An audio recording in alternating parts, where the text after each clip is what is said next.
So today we're going to talk mostly about your resume. Your resume is part of an application, and just some basic information about the application is that you should read all the instructions carefully.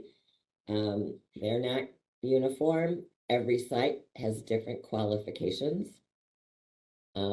Every business has a different way of filling in information. The best thing you can do is to start organized. And that might mean a spreadsheet, that might mean paper, that might be a Word document. But what you'll need to do is most employers now require you to do an account. So you have account information, you have your username, you have your password, you have whatever email is connected with that application process, and you're going to need to have a way of tracking that. And you want to make sure that you fill out the application correctly. And keeping good records is something that you should start with. The job, the company, the website, and then all the jobs that you've applied for. If you apply for a job, I would copy, if you can't print it, the job posting, so you have all that information. That's all really important in the application process. What will get you the interview is your resume. And if you Google resume, you'll probably get a billion hits and a billion different pieces of information. So what we're going to try to talk about today is just what are the basic components of the resume, um, what's important about targeting, understanding different formats, and then we're even going to talk about cover letters for a little bit. So just there is no perfect resume. There is no one resume that's going to get you your interviews. In fact, sometimes in resume formats change for different businesses. There are many, many different strategies. If you talk to 10 experts, you're going to get 10 different pieces of advice. We provide what right now is the best practice in the industry, but the bottom line is that the resume is the tool that sells you to the employer, and you need to be comfortable with it. And if it's not working, what you've done, change it. That's the beauty of word processing. I'm old enough to remember carbon paper and a typewriter, and changing things was starting all over. What's really great about word processing is that you can save, you can copy, you can change. And if what you're doing right now isn't working, try something else. So here, if you want a quick tutorial about what a resume it is, it's just a review of your qualifications. It's not War and Peace of everything you did. That's why it's only the essential information. A resume should only be 2 pages. Shouldn't be longer than 2 pages. If you're in academics and you have a vita, then that can be longer, right? It needs to be skill based, and you need to figure out some way to sell who you are, what's unique about you. The resume is your marketing product. It's kind of crass, but to think of yourself as a box of soap. What makes you pull one box of soap off the shelf versus the other, right? The resume is simply to get you in the door, to get you the interview, right? And you target your resume to a specific job. Now, that doesn't mean that you have to do a completely new resume for each position. What I recommend is you have a master resume. You sit down one day, maybe over 2 days, and you list in every single position that you have going back 10 to 15 years, everything that you've accomplished that you think is noteworthy. And don't even be concerned about spelling or grammar. Just get everything out. And by doing that, sometimes you remember something for job A while you're filling something in job B. You can just put it all there, and it can go 3 or 4 pages or 5 pages. Just get everything out of your system, then go back and wordsmith. And we'll talk about what those statements should look like, a simple format for them.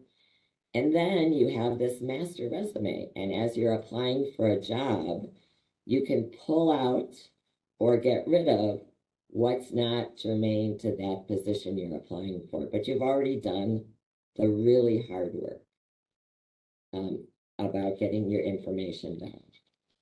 Is there any questions, Lana?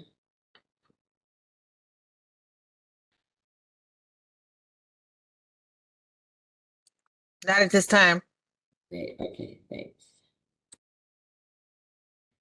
So it's important to keep it brief. So we talked about the 2 pages. And you always have to keep in mind that the goal of the resume is to get you the interview. It's the interview that will get you the job at the end. And so the next workshop is about interviews. So make sure that you sign up for that. Sometimes, we like to tell people completely how wonderful we are. And they only are looking for what's germane to the job posting and the skills that they're looking for. So that's why it's important to keep it brief. So, right, so a CV for a research position could be longer, depending on the research position and what industry it is. You might want to include publications. If you have patents that from other previous research. So that's a different type of document. Research academic type positions require both. You could submit both if that's what required to. A lot of times sites let you submit support documentation. And so you might want to start the application process with your resume and then submit your CV when they ask for support documentation. So why is it important to keep it brief? Does anybody want to put comments in? Why put comments in the chat? Why do you think it's important to keep it brief? While we're waiting on people to answer that question, why it's important to keep it brief, there's a quick question in here that says, what does the E and the S stands for in the word resume? And then the answer to why to keep it brief is they skim through faster because they are less likely to be read if they're long. Documents and less is more. Nobody wants to read a novel. That's on here 3 times, maybe 4 times. Wow. Okay. Okay. Yeah. All of that is correct. All of that is correct. Cool. And there's science to back that up. So this is an image from theladders.com, which is a website. And this is tracking a recruiter reading a resume. Red and yellow spots is where the eyes were longest. And you can notice the resume on the left, the bottom part. Was that for PPO? Didn't get any looks at all. And the one on the right has more white space.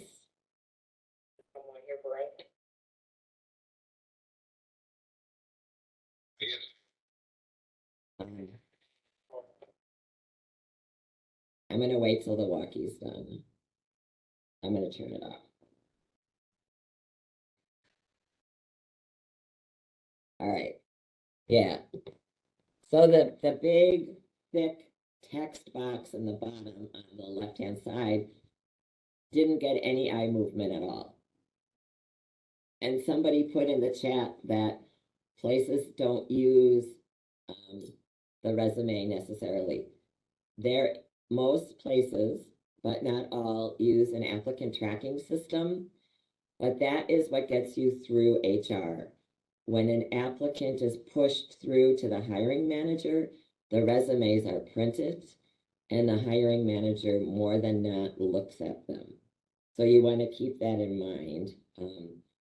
And if you're working with a placement agency, you want to make sure that it's scannable visually, your resume. So even though places use an applicant tracking system, it's still worth making your resume as a paper document as readable as possible.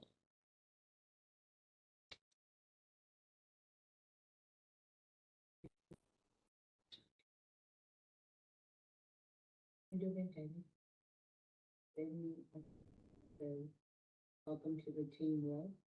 How'd you do? Yeah. All right, sorry about that. Okay. All right, so how do you make it more readable? So you use capital or bold to highlight information, but you avoid fancy formatting because applicant tracking systems don't like fancy formatting. So avoid italics, avoid underlining, and you want to use a sans serif type. So what is a sans serif type? The type font used for the slide presentation is sans serif. It doesn't have any of the little bobbles, the little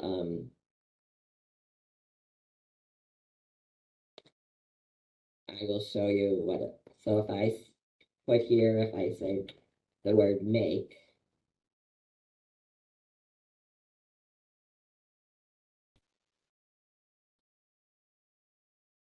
so this is a sans serif type. See how it has the little lines on the M versus the make in the title? Even the A has a line coming down. Those are called serif. Sans serif means without serifs. And that's the kind of type font, that's the type of font you want to use, is a sans serif type. You don't want to do colors or graphics. Now you can have, you'll get a download of the PowerPoint in your email. So, right. So this is serif, this is sans serif up here.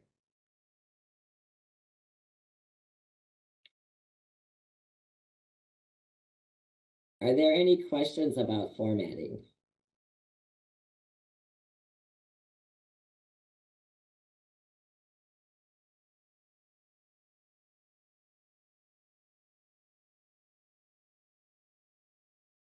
So font size, somebody asked something about font size. I would not go lower than 11, 12 for the main body of the type of the document is best. And if you want to do something fancy, it might be good to have two resumes that are essentially have the same information, one that you hand out to people and one that you upload to applicant tracking systems. So if you go to a job fair or a hiring event and you hand out your resumes to different employers, you might want that to look different than the resume that you upload into a website, an employer's website.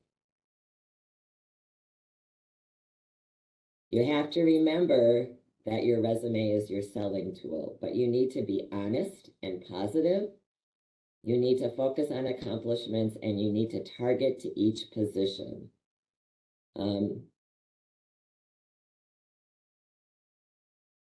And we'll talk about that. But you have to remember that your resume, once submitted for a job, becomes a legal document. And a good example of that is we have a colleague who works for a private company, and it was found out that somebody who had been hired within the last year had made a pretty bad a statement on their resume of an accomplishment that wasn't true. It was really off and it would have disqualified them from the job.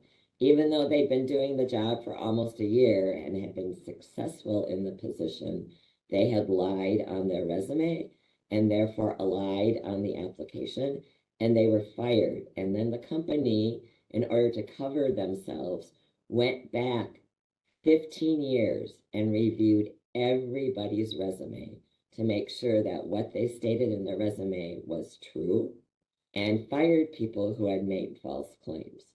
So you have to remember that even though it's a selling document and we don't always hear the total truth in ads and other marketing information for products and services, you selling yourself need to be totally true, totally honest, and you want to come off totally positive, because nobody wants to hire a negative person. Nobody wants somebody on their team who's negative, and you have to project that even in your resume. And then targeting for each position, we'll talk about that in a couple minutes. Are there any questions?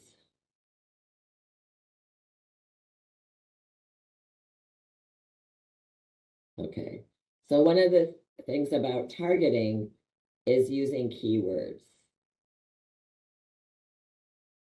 And we'll talk about it. Okay, so choose a format.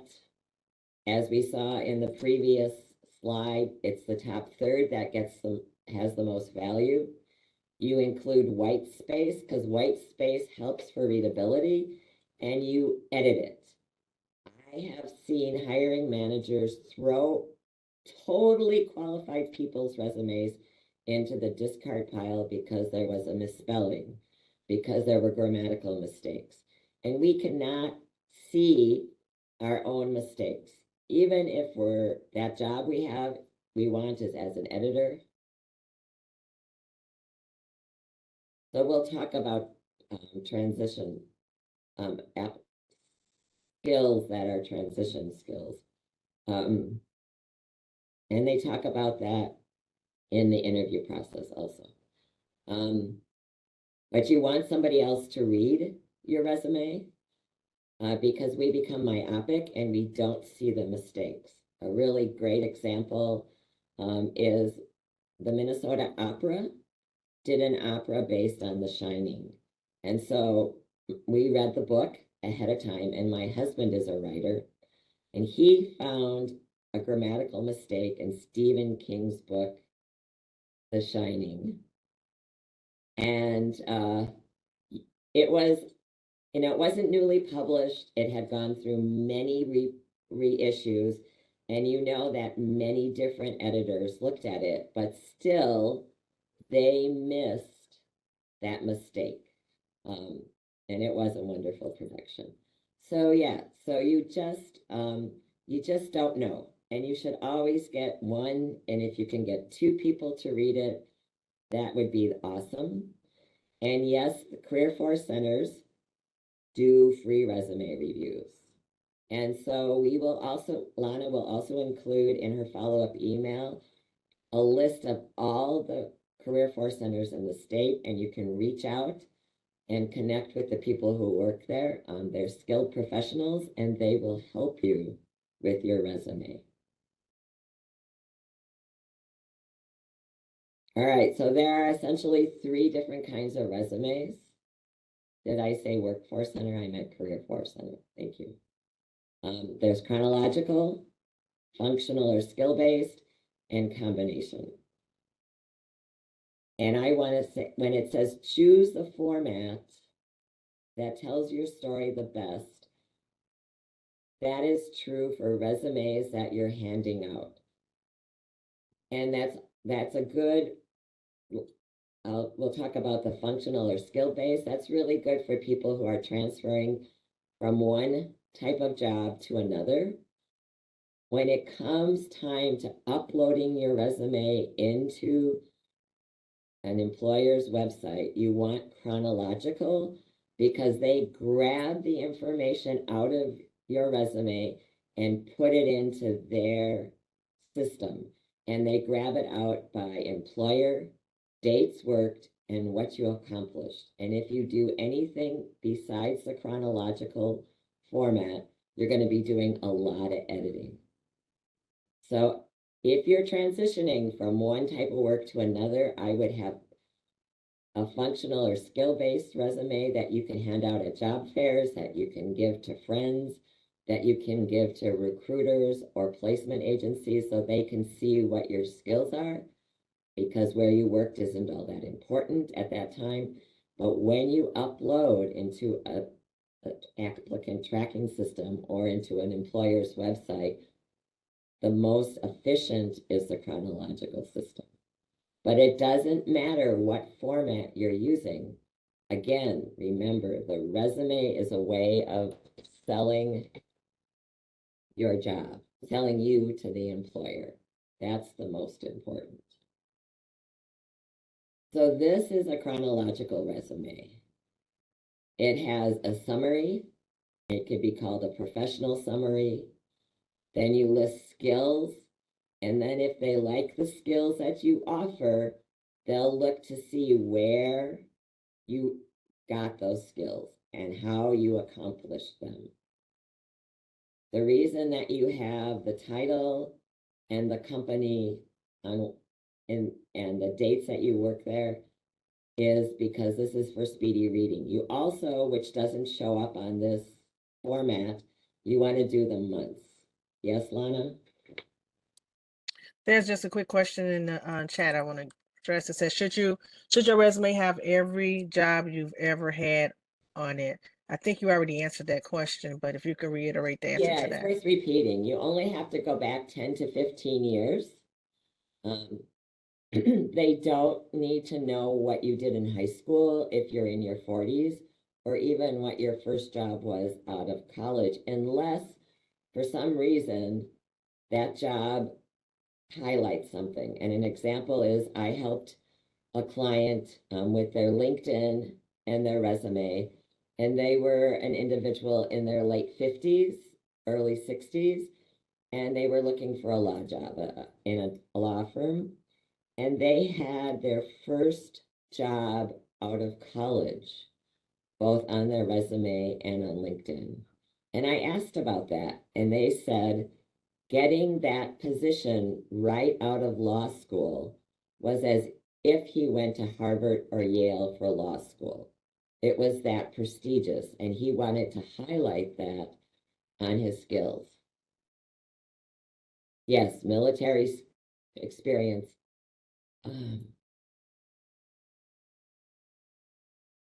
I will not be done till 11. So yeah, so you should highlight your military skills. Many employers give you extra points for being in the military. So your military experience should be on your resume. And remember that they only look at the top third of your resume for most of their viewing. So you want to make sure that this is impactful. And so not only are you tweaking your accomplishments, but you're also tweaking your summary to be addressing the specific position that you're applying for.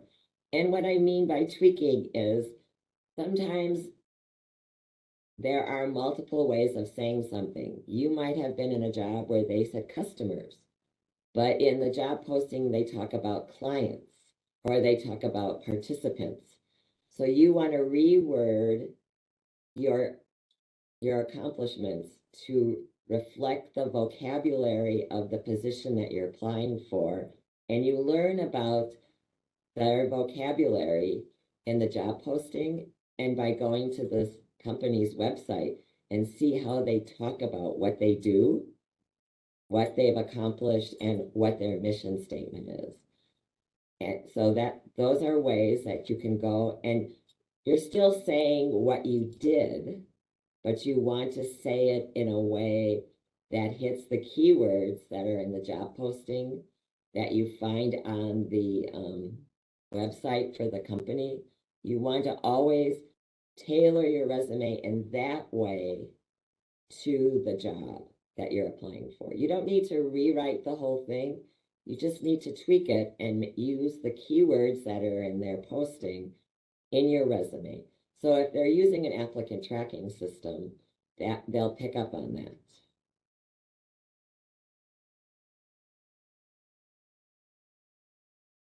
Oh, and then I want to go back. Only include your LinkedIn profile URL if your LinkedIn profile is up to date. Don't make it easy for them to find an out-of-date LinkedIn profile.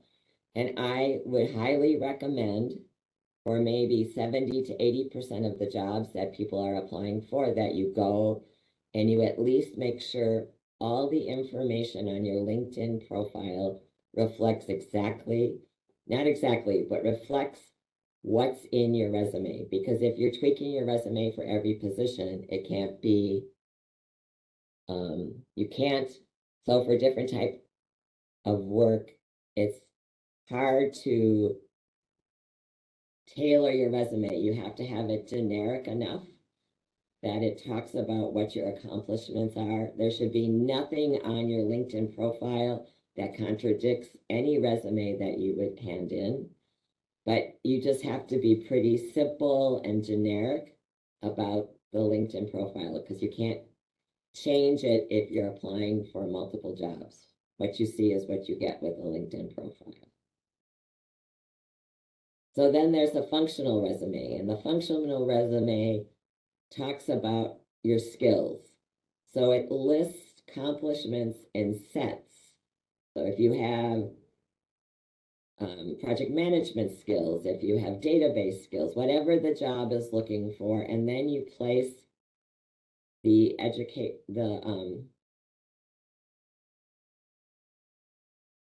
work experience underneath.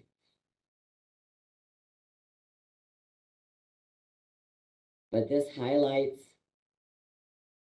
what you can do. It doesn't highlight where you did it or when you did it. And a combination, so in the functional, it doesn't even list where you worked. It just has your skills, it has your training, and then the combination has where you worked on the bottom, but again, it just highlights your skills. Any questions, Lana? I saw some things flash.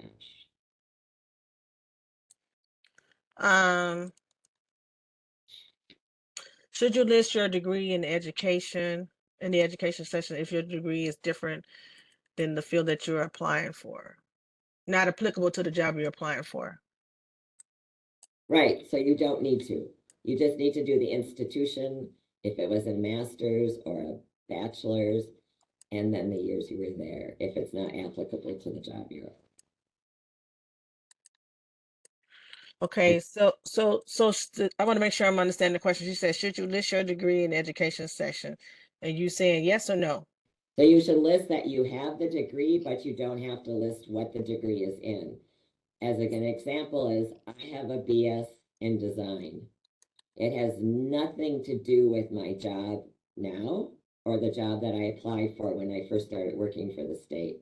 So I just put down that I had a BS from the University of Minnesota.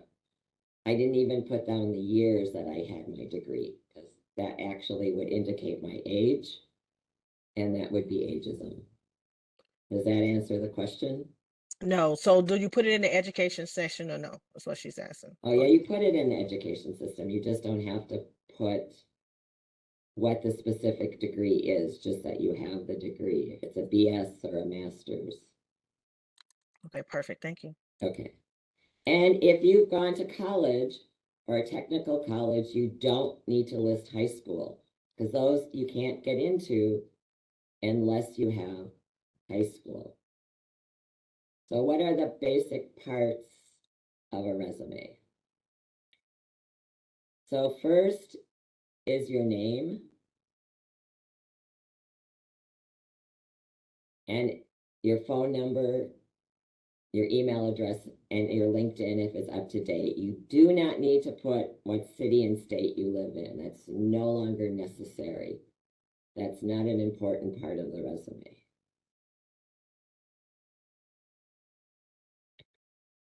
And then you want an objective, and objectives are no longer required. You just have a professional summary that in a way states your objective, but you no longer have to put the objective. The objective can be put in the cover letter. So all you need is the summary on any of the resumes. And then you want to do professional experience. The important part of professional experience are the bullet points.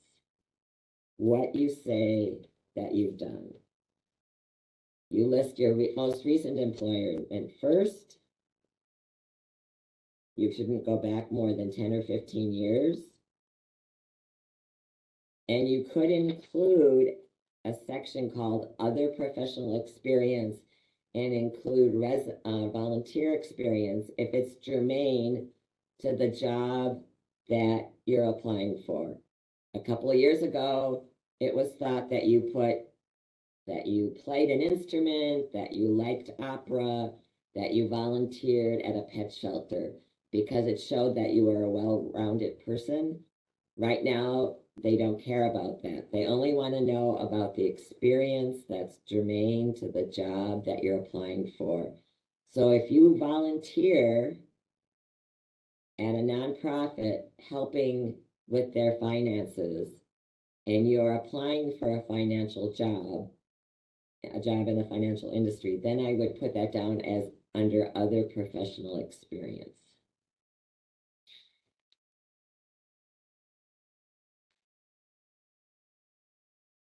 And then, so we're going to talk about, so here's education. So because they're applying for a mechanical engineering job, they put down that they have a bachelor's of science in mechanical engineering. If they were not applying for a mechanical engineering job, you would not need to put that. You would just put down bachelor's of science.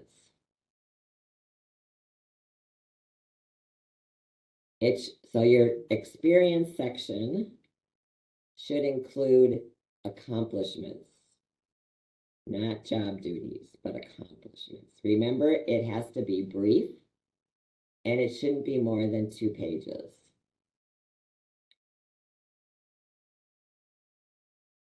And you might also include some military experience, and military experience might even go under other professional experience. If you have specific leadership experience, so like you were the president of your professional organization, you could put in there. You could have an awards section. Training certificates could go under education, so you could have an education section and then certificates and training section. Those are all possible sections to have on your resume, as long as they highlight skills that are germane to the job that you're applying for. Are there any questions so far? Yeah, there was a question that says, what should the summary list? So what should the summary include, I'm guessing? Yeah, The summary section. the summary, because remember earlier you indicated that when you talked about the objective or the summary, the person's probably asking what should be inclusive in that. So the professional summary should say something about, I wouldn't say more than, so 10 plus years of experience,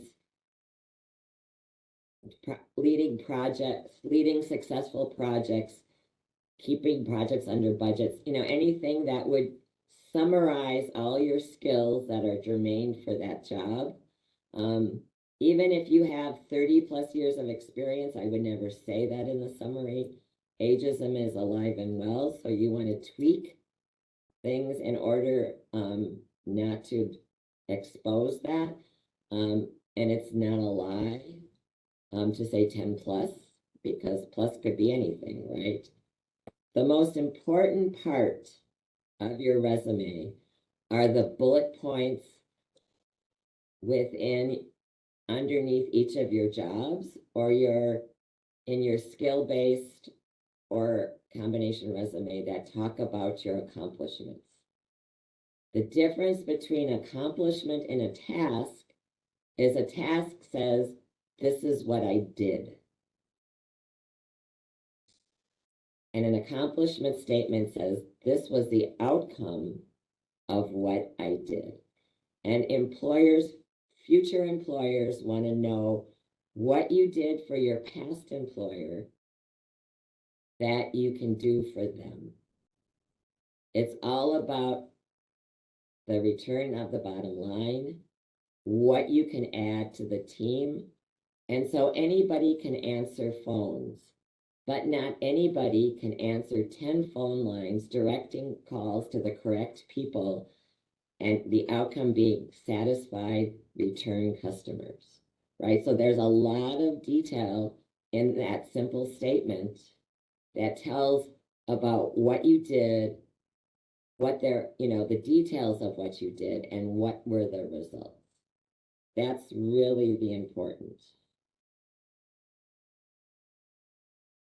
And then if you find that you're repeating the same word over and over again, coordinate it, direct it, utilized. If you right click on the word, if you're using the word, I don't know if it's the same in Google Docs, and go to the drop down and do synonyms, you can find other words. You should not use the same word over and over and over and over again, and definitely not within the same bullet point. If you can't get that feature on whatever word processing software you're using, you can Google them, Google synonyms, put in the word, and they'll give you a list of alternate words. People might be thinking, oh, I could do a resume with ChatGPT or some other artificial intelligence software, and you can. The trouble is the resumes that I've seen that have used that tend to use the same words over and over and over again. And that's one telltale sign. They tend to run words together and the grammar is not quite correct. So if you think that doing a resume is like this incredible, daunting, unbelievably hard task, I would use it as a structure to start with. I think that's a really good use of artificial intelligence. Put in put in your job and what you did, put in the posting, and have them do a resume, have the artificial intelligence do the resume, and then go back and give it a personal touch because it needs to be you. It needs to reflect you. It needs to sound like you. It needs to be personalized. Employers have become quite savvy and there are telltale signs and they pick up on it. So you want to be the person in the resume. You don't want the artificial intelligence to be the person in the resume.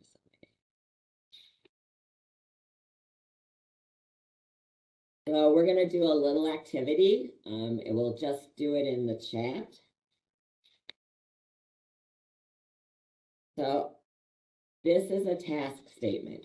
Keep inventory, right? How would you rewrite that to be an accomplishment statement? Anybody can keep inventory, but put in the chat how you would make that an accomplishment statement.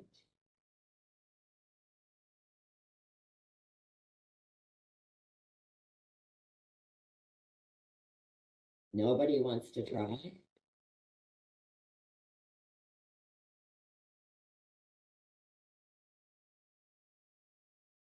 Cool, keep going.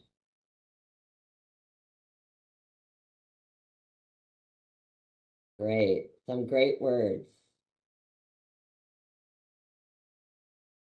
Yep, consistent, reduced overall cost, accurate, maximize efficient utilization, profit greater annually.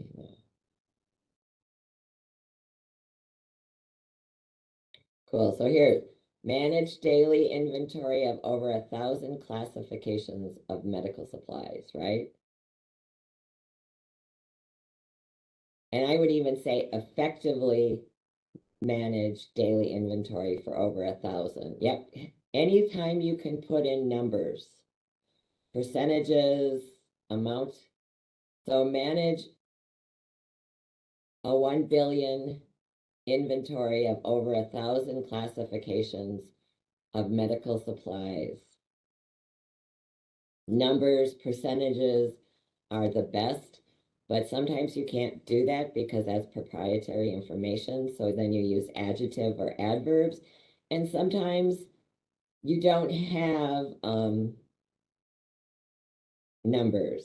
So when I teach a class, I can't tell you that I increased the profitability or I helped 20% of the people who took the workshop get a job. Because who knew what it would be if they hadn't taken the workshop? So you have to do other things like adding adverbs and adjectives.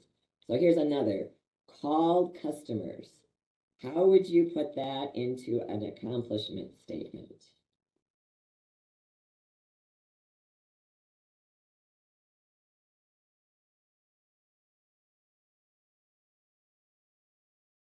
Nobody wants to try it? 30 customers per day. Yep. Keep going.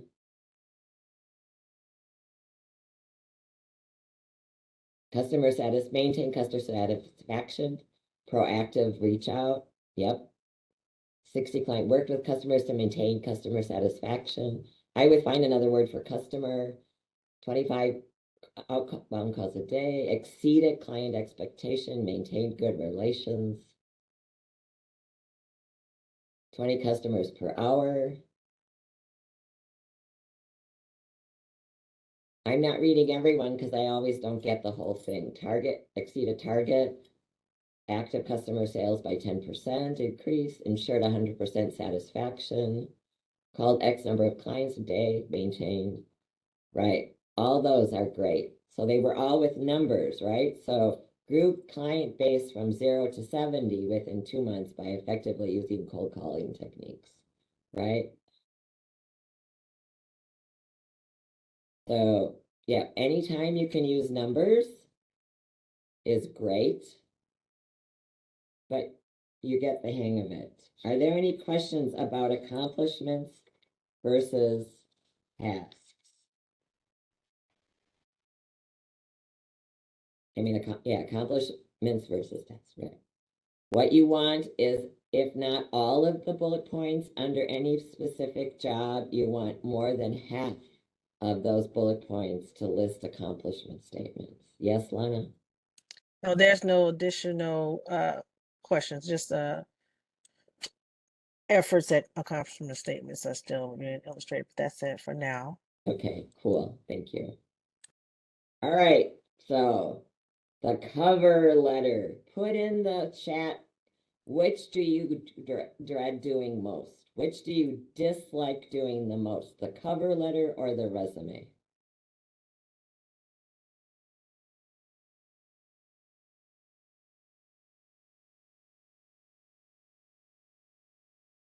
A lot of cover letters. Hey, Lana? Yeah, a lot of cover letters, one resume. Yeah. One person put a lot of. Yeah, the cover letter is really important, folks, especially if you're applying for a state job. Don't skip the cover letter. Don't ever skip the cover letter, especially for a state job. I worked at a place called Lee Heck Harris, and they're an outplacement firm that companies around the state engage to help employees that have been laid off find jobs. They started out just doing upper level C-suite and below a couple steps, and now it's branched out to most levels in a company. And I worked with a lot of the C-suite and a little bit below clients. And we would have employer panels. So we would have HR departments from Ecolab and Target and 3M and Sleep Number. They would come in and they would talk and answer questions. The people who were looking for a job, our clients would come in and ask them questions. And inevitably, the question came up about the cover letter. How important is the cover letter? Do we need to submit a cover letter? And it was really mixed. Um, a lot of times it's not read, but it's noted. So, oh, this person was willing to go the extra yard. They submitted a cover letter. A lot of times the cover letter is used to tweeze apart two or three candidates who are equal via their resume. And then quite a few times the cover letter was really read and included as part of the whole hiring process. The cover letters were always printed and sent to the hiring manager. So you want to make sure that you submit a cover letter. So the cover letter is where you state your intent. So this is where your objective is. I'm applying for this job. I want to be an electrical engineer at your company. You indicate why you're specifically interested in working for that company, and you explain how your skills match the employer's need. And you always include a thank you, and you say that you will follow up, which is optional. And then if you say that, you want to make sure that you follow up. If asked to, you might want to indicate salary requirements in the cover letter. Sometimes that's a hangup, even within an application. And we're not going to deal with the salary question here. That's where you want to contact your Career Force Center specifically and talk to somebody there about that. But remember, edit, edit, edit, edit, just like your resume, have somebody else read it. If you tweak it for every job, which you should, you want to make sure that you always have somebody reread it. You can get free resume reviews, and that was a question earlier too, at your Career Force Center. The staff is there to help you. Resumes or cover letters, they're there to help you. Now I'm going to open it up for any other questions. I'm going to stop sharing. Okay, Sandra, the first question I would like for us to address is someone answered, I want to apply for two positions at the same company, but they only allow one resume and one cover letter. What should I put in the cover letter? Whoa, that's pretty restrictive. I would then not highlight the position, but I would highlight your skills as they apply to either, and that talk about why you want to work at that company. Anything else? We have about 10 minutes. Sandra, I'm just curious, and I don't know if this person applying for two very similar jobs Mm.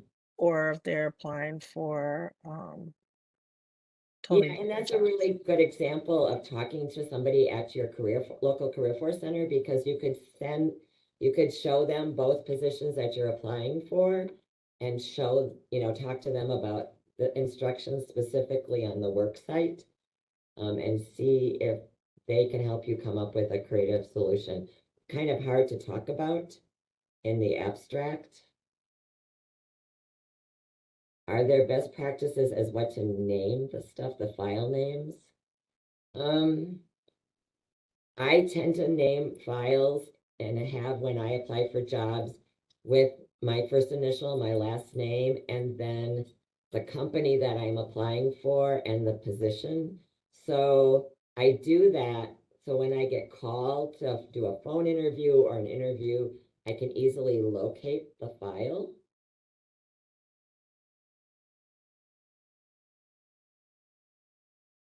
The cover letter is not run through the applicant tracking system. It's just your resume to pull out information. There is not a workaround for sites that require your employment dates. That's a very important part of the job process. And I know that it's ageism. For people who feel that they're dealing with ageism and they need help, there's a creative job search workshop about job hunting over 60. I really strongly suggest you take that. Um, okay, so someone is asking this privately, but the best way to they're asking what is the best way to highlight LinkedIn profile for transitioning job. So the answer is we do offer workshops that media workshop that directly teaches about LinkedIn. There you can find our basic and there's advanced ones too. So I would recommend taking a LinkedIn workshop for that question. Right. And the bottom line is you can't keep tweaking your profile because you don't know when the people who are involved in the decision making for the job that you're applying for will come on, come and look at it. So you just need to highlight your accomplishments. And that's a good case in point where every bullet point on your LinkedIn profile should be an accomplishment statement.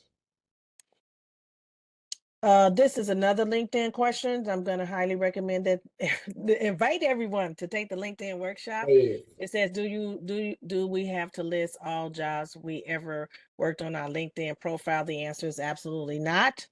And then the recommendation is to also take a LinkedIn workshop. Right. It's just like your resume. It's 10 to 15 years. And the person who said legally ageism is 40 plus years. But I don't think you really feel it in applying for jobs until you're 50-ish or something.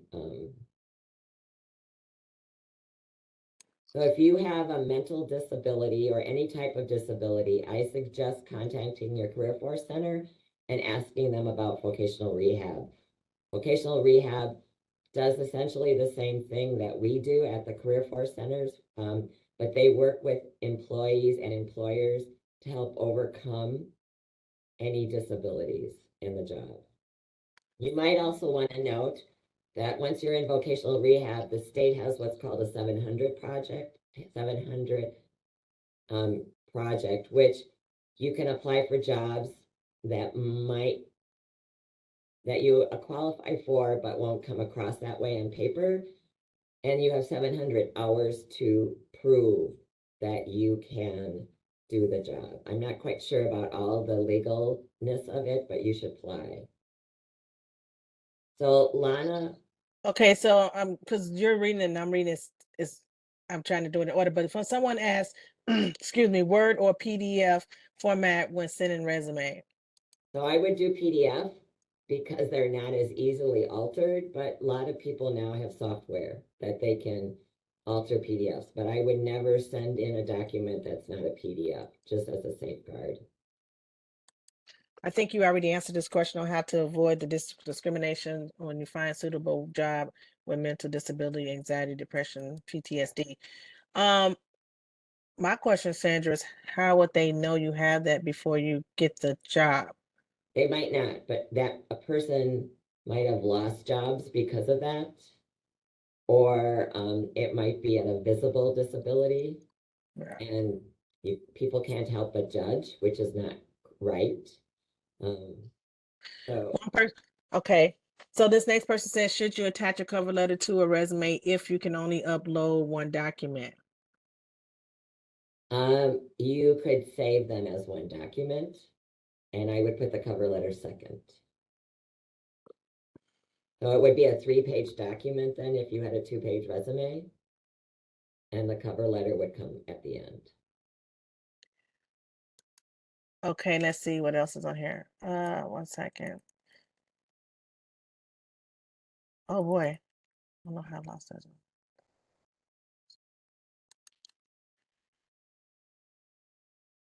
Somebody says when you apply and the company asks if you have disability, you should answer honestly and check the box and say that you don't want to answer, or check the box and say you don't want to answer that. Now, during the course of an interview, I'm sorry, Sandra, they should not be asking you about any health issues, period. That's illegal. Nevertheless, we do see that they ask us, are you disabled? What is your race and all those? And we do have the offer to say, do not want to answer, but that's for statistics for them for taxes and things of that nature. But in an actual interview, you shouldn't be asked that Right. question. And the state asks that question. So you can Yeah. say you choose not to answer.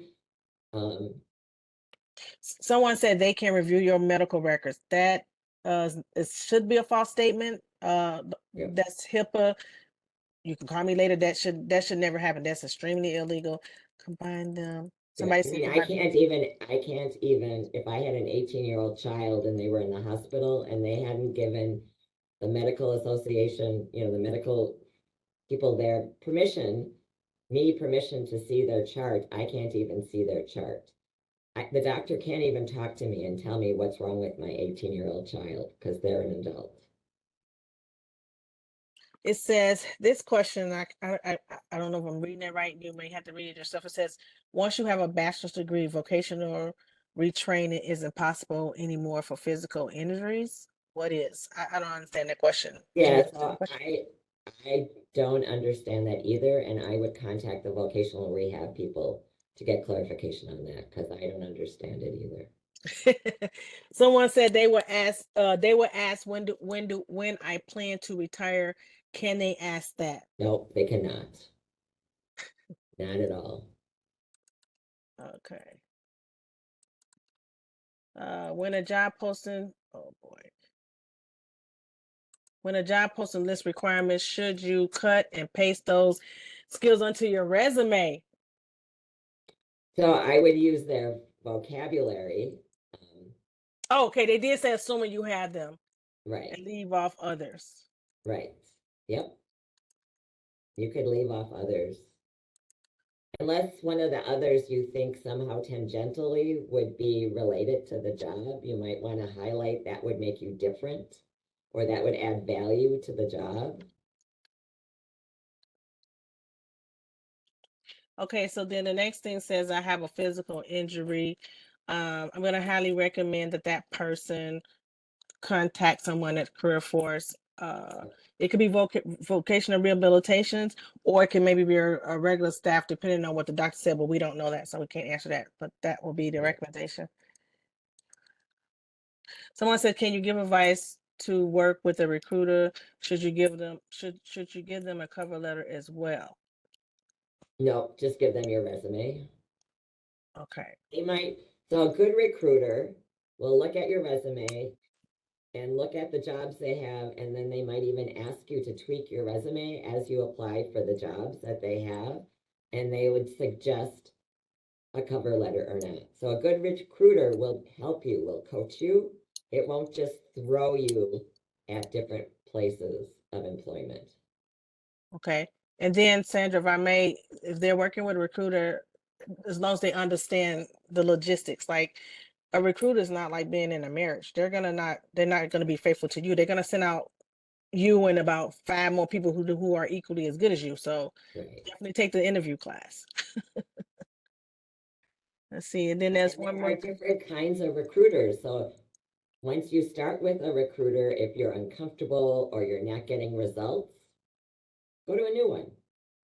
Always treat them with respect. Don't say, oh, you've been really crappy to work with and I don't think you're producing for me. Just say, I think it's time to move on and I'm going to try. I'm not getting results. And so I'm going to try something else. Okay, so then I think we're going to be out of time, but there's another question says they have invisible disability. They are 53 and they're facing double discrimination. Um, and So vocational rehab is not just training. Vocational rehab is to help you find a job.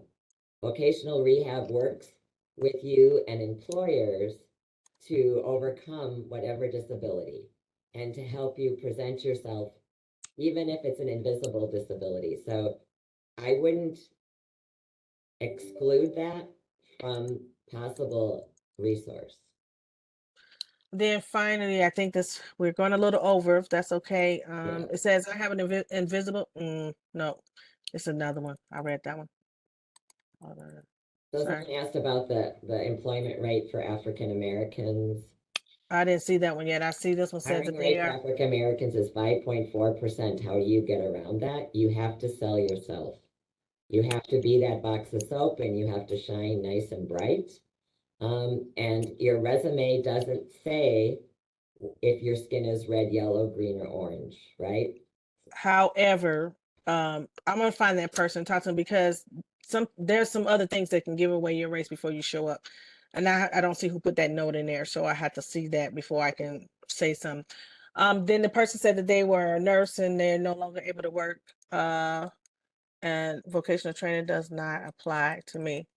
Okay, What that you must want be to why do you said. is get a hold of someone at a career force center. And I know it seems like we're passing the buck, but they can look at your skills and help you word it to be applicable to whatever job you're applying for. So I've helped many school teachers apply for jobs in training for industry, right? So they know the education foundations of how to teach. They just need to highlight it so they can say, I can also teach adults as well as second graders. And we can help you do that. All right, so sign up for the next one, which is interviewing. Lana will send you a recording of this one. Reach out to your Career Force Center if you have other questions. And thank you very much for spending the day with us this hour. Anything pressing before we say goodbye? No, somebody said something about them having a disability and how can the employer deny them. Definitely call Career Force directly, or you can call the Career Force help desk and ask to speak to Lana. Okay, thank you. Bye. Bye.